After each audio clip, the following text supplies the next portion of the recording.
Good morning. I wanted to share with you what my experience has been like over the past 30 days of detoxing my brain from toxic people and information and entertainment, like music, for instance.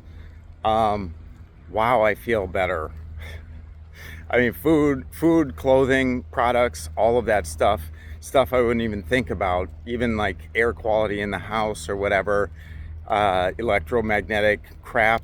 Um, like, for instance, how many people are sleeping next to their phones, which is emitting um, radiation all of the time? Airplane mode. Airplane mode is your best friend.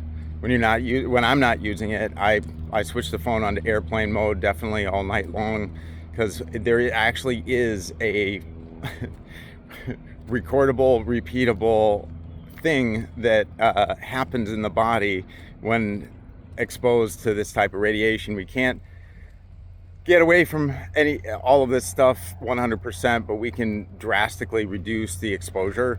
And airplane mode, that's a good one. Okay, another thing, keeping it off your body when it's on. A holster, for guys, very, for girls too, but girls don't want to be sporting that. But anyway, yeah, so there's that. Getting the toxic people, limiting exposure to toxic people, and then working on the mental reframe skills to deal more effectively with things in general, just like reframing, for instance. um, like, instead of saying I hate it when this happens. And the thing is, like traffic or something is, it's going to happen like every day. So rather than getting mad about it, inducing stress, which releases hormones in your body that cause all sorts of health problems after a while, for like chronic stress or whatever, then you can reframe it, use it as a quality time to spend listening to learning something new in the car. We have access to all of the knowledge that mankind has compiled right in our little phones here. Use that time wisely. Listen to some music that is uplifting rather than stuff that is just talking about the worst things, the worst things possible, like stress inducing and just negativity and stuff. This stuff permeates, it echoes all day long in our brain, whatever we're taking in. And so I've made a conscious decision to only consume that which adds to my well-being. And of course, 100% compliance isn't necessary, but we get to choose what we dwell on. Our thoughts become our beliefs become our actions become our habits become who we are in our life. And so starting at the root, the base of it all, really is just key to take ourselves off of autopilot and start taking control of our lives. So unless your life is already perfect and wonderful, then disregard everything I just said. But I say thank you, God, for giving me so much room for growth, because I've been given a lot of room for growth. So anyway, also clothing, even clothing and products like sunblock. We need the sun. We've been out in the sun for millions of years. The whole skin C word is it's like a new thing. I mean, it's always existed, but in very, very low amounts. And not until we started slathering this chemical goo on our skin has it become a major problem. The same way with lots of things. Also, the like I said, the clothing, synthetic clothing, it's like made out of all sorts of different chemicals, especially the uh, like workout wear and stuff, like rayon, spandex, synthetic, whatever. It gets hot and wet, and you soak all that stuff in through the skin.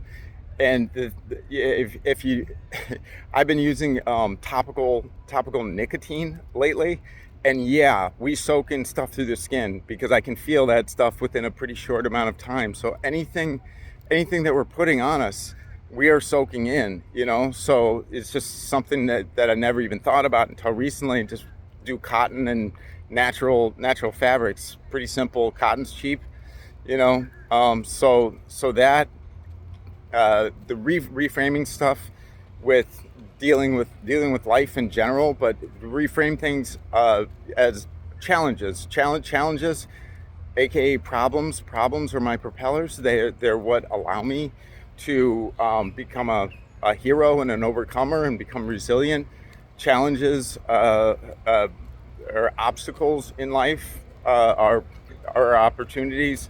I'm using the fact that I've had a piss poor existence for most of my life, being unhealthy thinking and acting for the majority of my life, as a as an opportunity to overcome it and to share what has been working for me, so I can have have fun fixing what's becoming more optimal myself, but also helping people that I love uh, live a happier life, and it's ultra fulfilling for me, and it's an adventure, learning new stuff every day.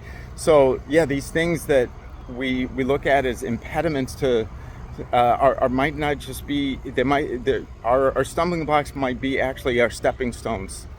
Obstacles are our opportunities, challenges are potential championships. It's all on how you look at it.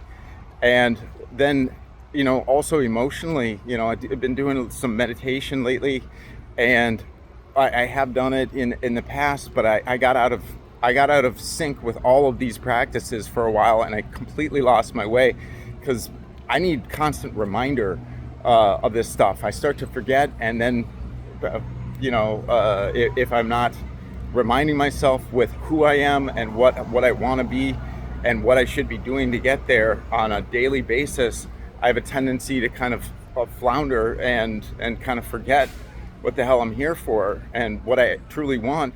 And then also just becoming conscious of my emotions and seeing where they're coming from. And one thing that has been super effective lately is I have a tendency for a lot of anxiety, and the food for one thing, keeping the carbs down and not having too much sugar at the same time. Sugar is perfectly great for us. We run on sugar, but having too much of it, it's like you're chasing the dragon for the rest of the day. Same thing goes with nicotine and a bunch of other stuff. If you bring it up to a certain level first thing in the morning, you're going to be chasing that stuff all for the rest of the day and feeling less than.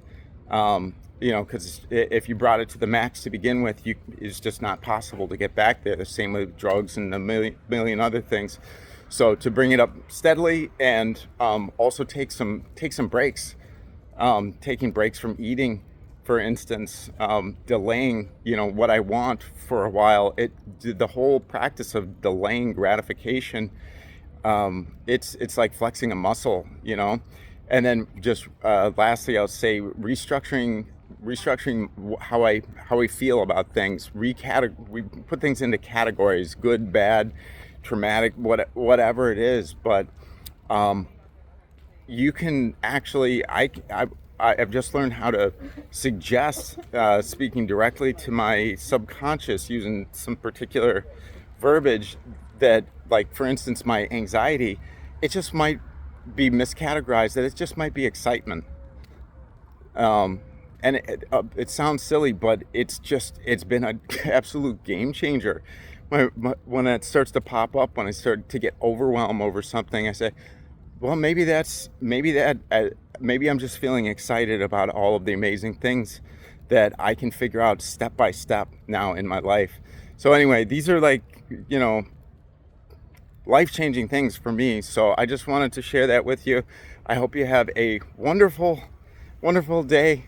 In fact, I've been learning hypnotism too, and you might just find that as the day progresses, that you become more and more relaxed and content with your life.